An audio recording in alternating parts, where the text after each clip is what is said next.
Hey everybody, welcome to Ryan's Royal Riches, and we're going to have an awesome show today. If you've ever wanted to improve your public relations and your social media, then do we have the Media Relations Show for you. Today I'll be talking with Chad Darwin from Perception Shifters, and that's just what I want to talk with him about today. I want to talk to him about brand management, image creation, social media strategies, and crisis management. We could probably use some of that right now. That, plus I want to talk about cleaning out your attic, who let the dogs out, gotcha, staying in a peaceful state, and what in the world do toilets have to do with anything?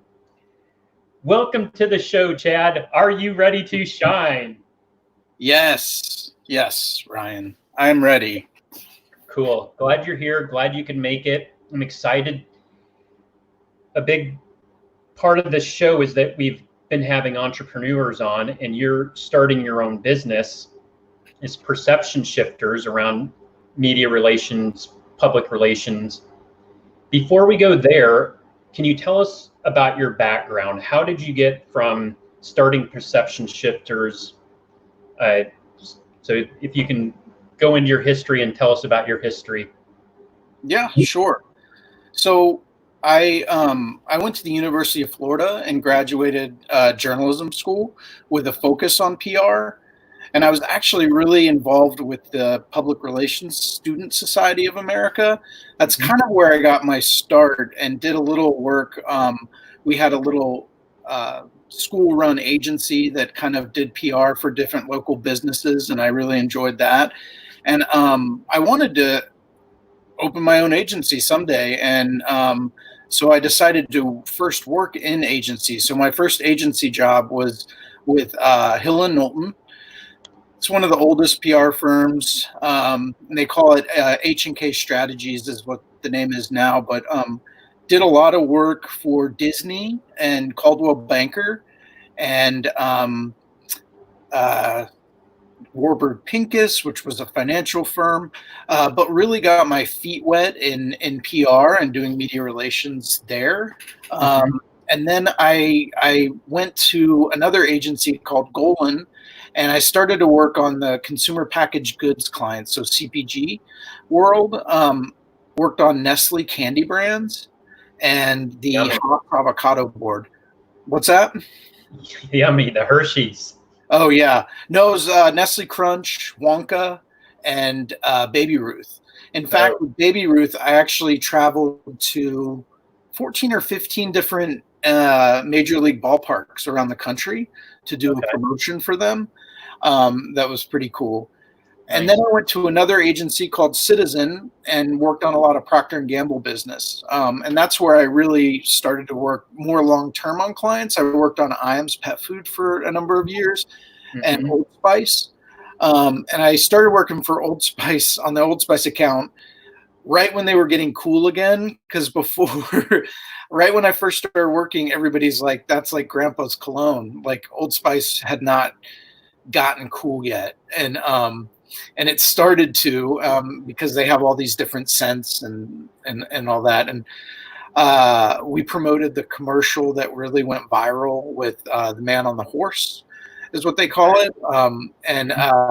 So that was really fun to work on. Got placement on Oprah show when she was on, which was a huge win, and gave out body wash to the whole audience, that's like PR. Like that's one facet of it. And then for Iams Pet Food, I got to work on a really great Home for the Holidays pet adoption campaign, which I really loved. It's still my favorite campaign. We got millions of pets adopted and partnered with shelters across the country. And depending on how many pets they got adopted over the holidays, we would give them Iams Pet Food.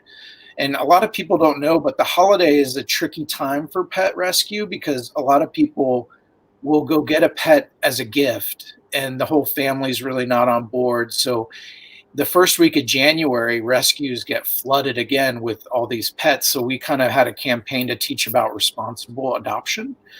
And so we really like that. And then I moved to Dallas, Texas to work for Frito-Lay.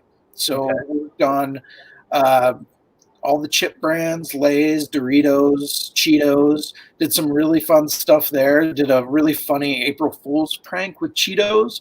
We invented this cologne called Cheeto, and it had the scent of 4 different cheese notes, and it really smelled awful. And the funny part was, we did it on April Fool's, but we actually really made the cologne and we sent it to the Today Show and like all these editors, and it got a lot of coverage. It was really funny, and we even did a commercial. It looked like, do you remember Obsession and Eternity? There's like people on the beach.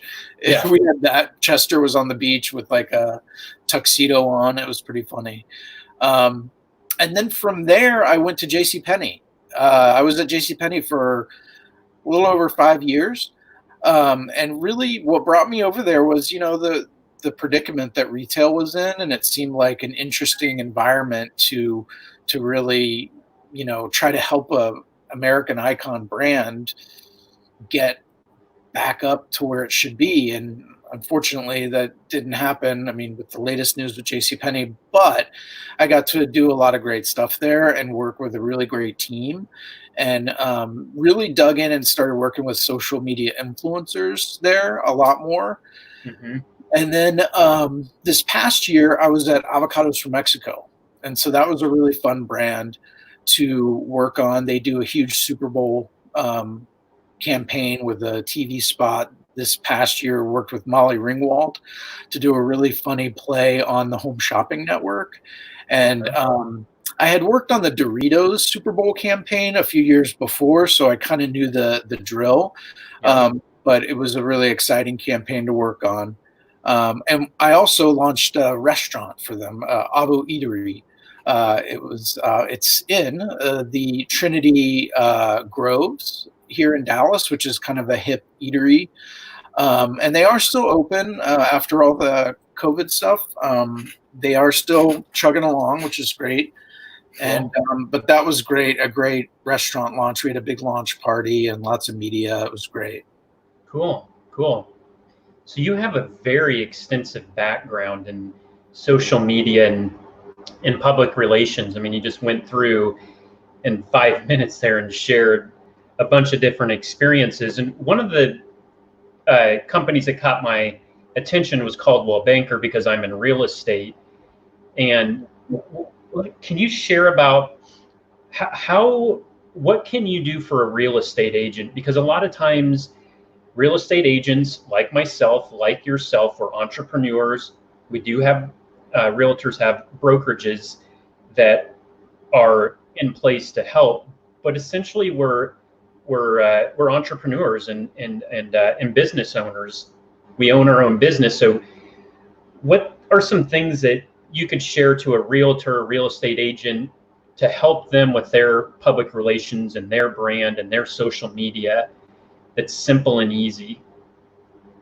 Yeah, I mean, for Coldwell Banker, what we did is we would really promote a couple of key executives and also the top performing realtors in the Los Angeles area. Mm-hmm. And what we would do is get them in front of media, because editors, business pages like at the LA Times and whatever your local city is, now you can look up on the paper, whoever's writing about real estate, their email will be at the bottom of the article. Sometimes it's at the top. But now anyone can email a reporter and introduce themselves. And editors are really hungry for quotes about the industry, like how real estate's doing right now, like the current market, and they want to talk to different people. So a lot of realtors don't realize that they can kind of set themselves up as an expert to talk about industry things with these reporters. But most realtors are busy like selling houses and things like so one reason I started Perception Shifters was to one facet of the business is what I'm calling professional services. So realtors, lawyers, people that really need self-promotion but don't have time to do it, because marketing, I always say, like, marketing's not brain surgery, but it's time consuming. And most folks, they're not marketers. They don't have the time to do all that, and I can, offer that service. So you're basically like what I'm hearing you say is like a concierge service, where what we talked about at the beginning was social media and the PR and brand management and image creation. And if, like you mentioned at Caldwell Banker, you would take, your top producers, like I would then imagine what you're doing is saying someone maybe new in the business or has been in the business in a while and hasn't been able to get to a level that they've wanted to achieve, you can help them with their imaging and their branding. Is that what I'm hearing you say? Yeah. And even down to, these days, if someone's looking for a realtor, just like someone is looking for a company, they will go to Twitter, Instagram, Facebook to see if there's like a legit business behind it. And I think a lot of realtors could really use help in branding all those different social channels so they all look the same. Because what you don't want to do is have like different things where people are finding different things and they can't tell what the realtor is actually doing. So one way is just have a consistent brand look, and that really sets up in the consumer's mind that this person is a legit, realtor or lawyer or whatever they are. So like having like a primary purpose, I guess, or like a saying that comes to mind sometimes is this, I've heard this before, is shoemakers stick till they last, which means do one thing really, really well and focus on that, and make sure people know that if you're going to, I've written a book called Condo Living Dallas. Like if I'm going to be the condo guy, focus on that, be the condo guy. If you're going to sell ranches, focus on that, but make sure people understand and know that you're the ranch guy, or you're the single family home guy in Highland Park or University Park or Preston Hollow or Plano or your specific neighborhood. So gotcha. So you help people like kind of zero that in and help them with their focus to get that in place. Yeah, the nice thing about realty is you guys will oftentimes have beautiful images of homes, and you can do like walkthroughs of neighborhoods just as content. If you have a couple houses for sale, like in the Disney streets or something, you could do a little walking tour of the neighborhood. People love things like that. That's really great for Facebook. And Facebook's a great audience for realtors, I think, because the main demographic is moms and, older like grandparents and stuff who really are looking for houses more and want to engage on Facebook. Okay, let me ask you this, because it's a good point. Like, do some of these social media platforms have, like, we'll just say millennials? Is there, like, let's say someone would want to focus on millennials for their sales, because millennials are a big piece of the market right now in buying homes because interest rates are so low. Like, where would you go to target a millennial? Instagram. Wow. Okay. Yeah. Instagram first. Facebook. I think millennials are on Facebook mainly to get like updates from family and stuff like that. And truth be told, but really everyone's on Instagram. And in fact, a millennial, that's the first place they're going to go. If you approach them and you're a realtor, they're going to type you in on Instagram. The same reason I made a channel for perception shifters, and I've been curating it because that's one of the first places a lot of businesses go to, because Instagram's the leading social platform, I'd say, right now. Cool. So that's good to know, and it's super helpful. So I want to also, I'm going to kind of backtrack a little bit because we kind of got off into some stuff here, but I want to hear about your transition from really what I heard corporate America into being an entrepreneur, into owning your own business. Like, what was your inspiration and motivation to do that? Well, like I said, in college, it was a dream of mine to really have my own shop. And I wanted to work in agency and in-house to see how, the sausage was made so I could have my own company.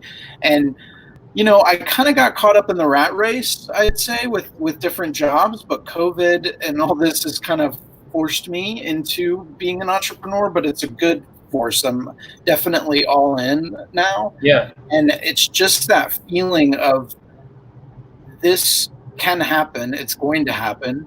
I just need to put one foot in front of the other and do the work. I'm an expert in what I do, and that will come through, and the clients will come. I firmly believe that, and I think it's going to be a great success.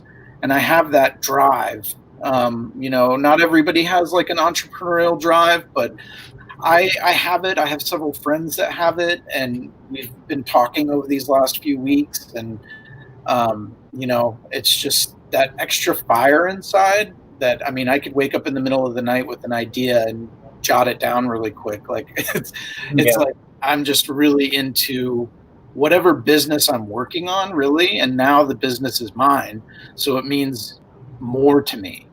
And I also like the security of it in the future when it is profitable, that it's more secure than any job I've ever had. Because any job I've had, whether it was on agency and the client went away, I could be laid off. And the same goes for in-house. PR is always one of those things that gets cut early on because the marketing, the metrics are they're expensive and they don't give enough ROI. That's what people feel. So they really cut PR down. Mm-hmm. For none of these jobs, I've had a false sense of security all these years, and now I'm looking forward to having real security. Right. No, that's cool. I think that's a great idea and a great perspective and perception going along with the title of your business, that, ultimately we have the power within ourselves to create what it is that we want. And in fact, what we were doing, even when we were in a corporate setting, was we were creating that from within to offer these amazing services for all of these companies. And now what you're doing is just offering this as a way to your services from within, from your own business. It's the same thing. And look, you've got a ton of experience. I wish you the best, of course, with that. And I'm definitely going to be engaging in your services as well, Chad. And I would encourage everyone.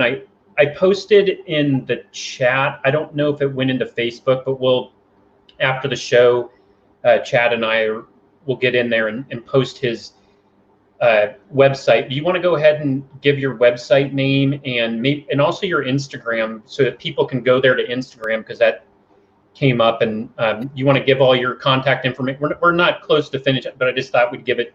Yeah. About it. The website is perceptionshifters.com.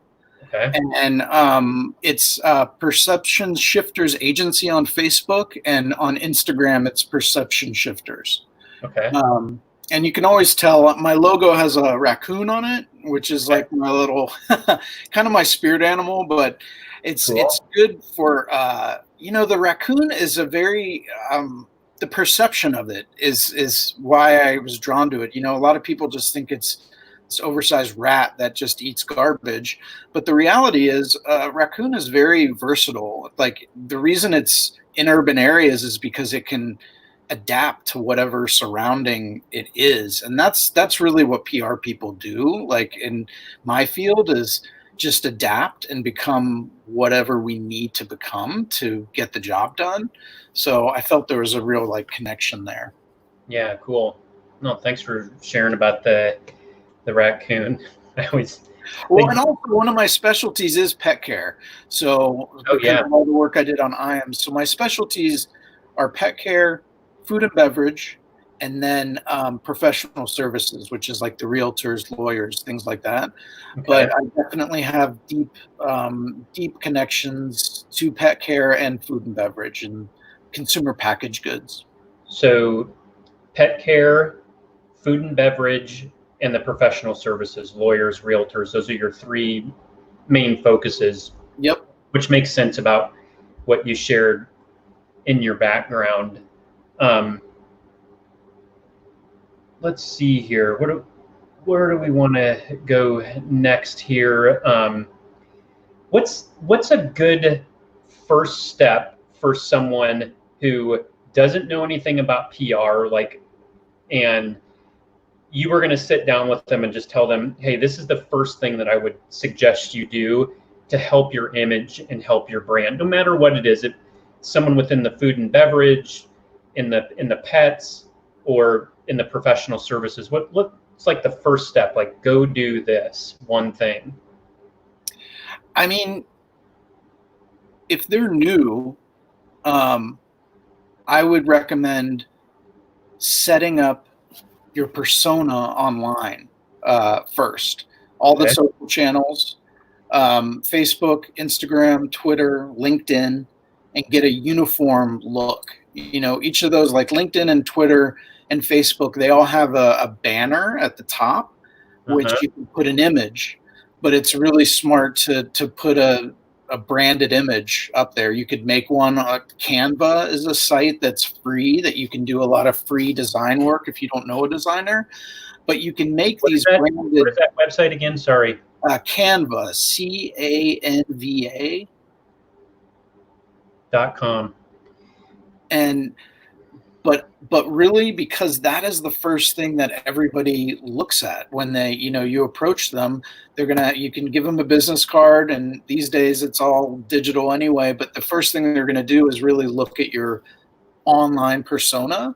So you want to make sure that that's all branded and it looks the same, and also make sure that that your personal Facebook isn't like, or your personal social channels aren't like inappropriate, like because that is something. They're going to have your name and they're going to look on it. And it's one thing, I mean, if you're expressing your political views, that's your opinion, but if you're at a party doing keg stands or something, it might not look good. I've seen it. It's happened. There's more than just that. Yeah. So really setting up that online persona is number one. Okay.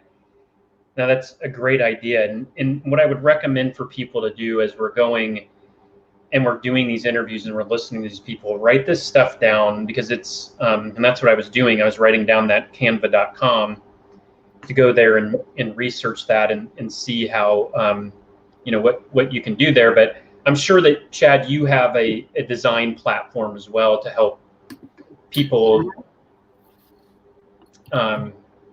with this persona that we want presented to the public, because that's really, I think, as well, like another point is that, look, we are living, like, your public relations, like, I mean, unless someone just came out from underneath the rock, like, our lives are public now. Like, everything is out there in the open. It's like, you're standing in front of there's glass everywhere, and that's just our lives, and that's with everything and everyone. So it's just, to me, it's also gets into this, I like your perception, linking it to consciousness as well, and being conscious of who I am and what I stand for, and what I want to put out to the world. And because whatever that is, wherever you're at, is going to come out. So, and it does, because like, we've just kind of gotten into this social media and all this publications and all this stuff to where it is. So just something we need to be really conscious of. Do you have any comments on that or add anything?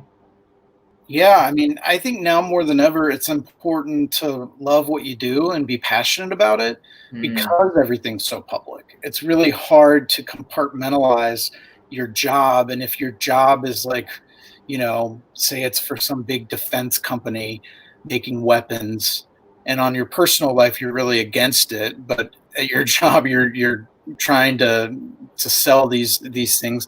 That's just an example of, like, that could be tough. That could be something, a real inner struggle that could come out publicly, because you might be working for this big defense contractor, but then on the weekends posting your more liberal views, and that can be an issue.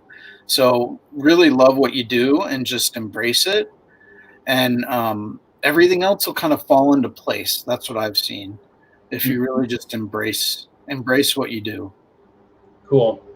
So if someone is in that place that you were talking about, where they were in a career, in a job that they're not happy with, first, are you seeing a lot of people doing what you're doing, where they're starting their own businesses? And then what do you see as that trend, and is that going to continue to happen, do you think, from your perspective? Yeah, I think I've seen it after 9/11.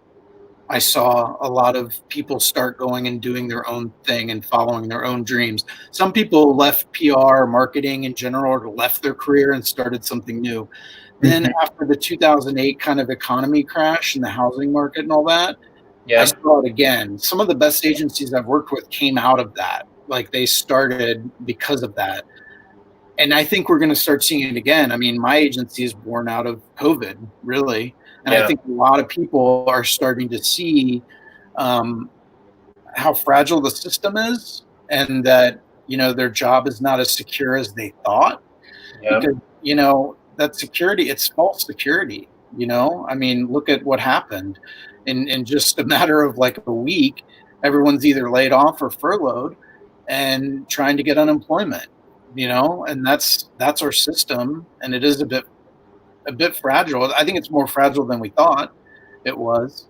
And I think it's gonna inspire a lot of people to do what they love. Yeah. Because it's like this, if we can learn anything from this, it's like life is short, and we should do what we love, really, to be successful. Yeah. I love that idea, doing what we love and finding that within our hearts, and going to our heart. And I know it's something that you and I have a lot in common, is, going into meditation. And I also see this platform, or businesses, corporations, coming from a place of, almost like this idea of like, hey, you come into the office in the morning, or we're going to go work, but we're going to spend 5 or 10 minutes of meditation. We're going to get ourselves centered and find a place where we can bring our hearts and love into everything that we do, and keep that as a goal. And I know that you talked about persona, but I think that type of persona is like really vital and really important in this really world that we're moving into, that's, to me, based on compassion. And the more compassionate we are towards others, the more we're going to feel that in ourselves as well. And I think, I really like where you're going with that. And I also believe that what's going to happen is that we attract that which we also are. So it's going to be fun to play around with people who are loving and generous and kind, and into sitting down and taking a 5-minute break to meditate. And And I've seen that. I've worked in both situations. I worked at an agency where we actually had meditation together at like 4:00 every day. And it was really great. And I'm a meditator, so I like to try to meditate once or twice a day if I can. But there's been a lot of studies. The transcendental meditation movement has worked with a lot of corporations, pretty big ones, that have started to offer their employees meditation. I think Google does, and the big ones, but a couple healthcare companies. And they're now coming out with data that shows the work performance goes up, and when you consistently meditate. And I've also worked in environments where meditation was like a bad word. Like, I brought up meditation and they're just like, no, like, we're always on, that kind of attitude. And it is what it is. Not everybody's going to embrace it, but there is. I like that there's new data coming out about the power of meditation in the workplace. So let me ask you this, with this idea and concept, and then if you have any final thoughts as well. But let's say that someone is really into compassionate capitalism, compassionate corporate, compassionate business, and into meditation, and they have their own business, like how can you implement that into their business and into their persona? And it may not be the first thing because, hey, we're in real estate, we're focusing on that, but how can you, is that a part of public, can you kind of create like a secondary or third type of thing within public relations? I just don't know. I see what you're saying.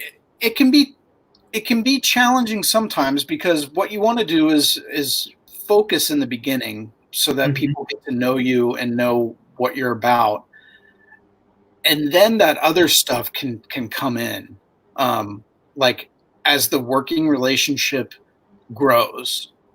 That's where I've seen more success, because if you're a realtor who's really behind it, you could brand yourself like Ryan Shea Zen Realty, you know what I mean? And like really go that route. I've seen realtors do that. And that's, a route you can go. But if you're Ryan, the condo guy who also likes to meditate, like it can be confusing. Like, so you just have to be careful of that. And as years go on, your brand can evolve.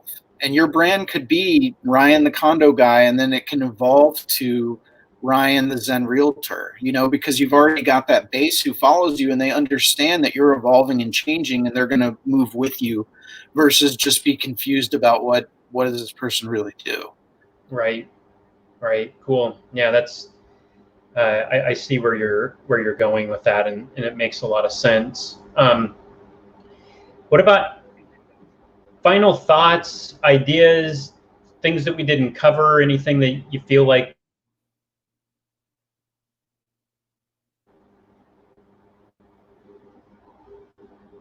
Are you there, Chad? Oh, yes. Oh, you cut out a minute. So final thoughts. Here's the deal. Yeah. Like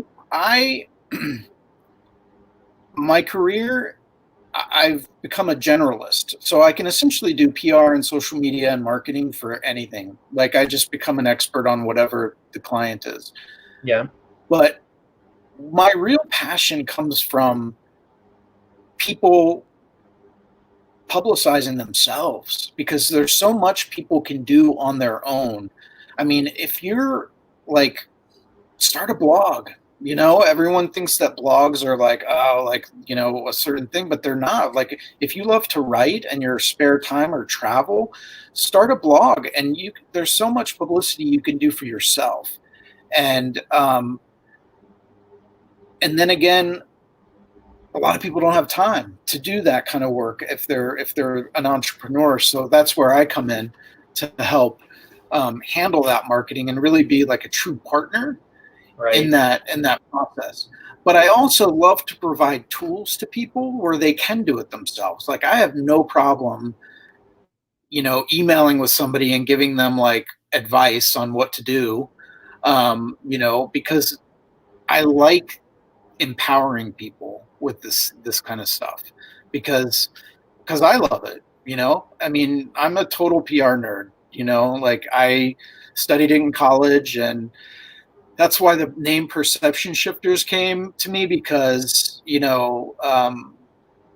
the grandfather of PR, Edward Bernays, they call him, he was the nephew of Sigmund Freud. So he studied crowd control and a lot of things like that. And he came to the US and started working for the US government to do propaganda. But back then, propaganda wasn't a bad word. That's just what they called PR. And so he did that for the World War I and I think II. But his base is learning about crowd control, but then he moved it into a business platform. Now, with that, PR can be used for good or evil. I think that, not to get political, but there's a lot of stuff going on now where PR is being used maybe not for the best purposes, but it's being used in an efficient way. But I like to focus on PR being the good side. I know we didn't talk much about crisis communication, which is another specialty, and that's just one where I like to get clients prepared before the crisis actually happens. I can put together a crisis toolkit so that there's no questions.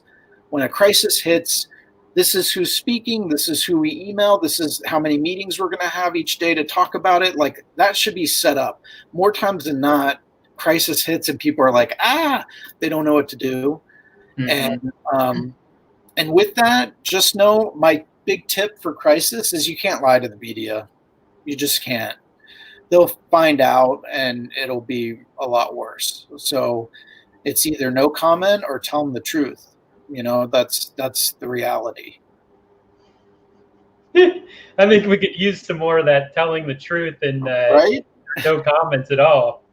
But we'll stay out of those bushes. It's another show. What's that? Yeah, that's a whole nother show. Well, Chad, I appreciate you coming on. Any other final thoughts? Any final tips that you want to share? We have a couple minutes here. And well, I want to say, I think it was put in the chat, but I do want to, as part of this, if anybody's watching, I want to offer a free 1-hour consultation. That's right. If you want me to kind of assess your business and what you may need, I'm happy to do that. Just contact me by this Friday, end of day. And my website, again, is perceptionshifters.com. My email is cdarwin@perceptionshifters.com. So send me an email, visit the site. There's a contact form there if you want to reach out. But I'd love to, offer that service to anyone who is interested. Cool. Yeah, I'm pretty sure that all of your information is on YouTube. I don't think it's up on Facebook. We'll get it up there. And yeah, thanks. That's so cool. A 1-hour consultation. That's great. So people, take advantage of it. You're listening to this, you hear this, like, take advantage of the free consult of a professional like Chad that's done Super Bowl ads and done ads for Frito cologne. That what came to mind when you said that was 50% of the time it works every time. So, and but take advantage of this opportunity and reach out to Chad, and he's in a great spot to help people and help you. And realtors definitely can use this help, and that's my space. So please get with them. And Chad, thanks so much for coming on the show. I appreciate your taking the time today to do this, and we'll have you on again soon. Yeah, thanks for having me. Yeah, you're welcome. Great. Goodbye, everybody. Have a good day. Bye-bye.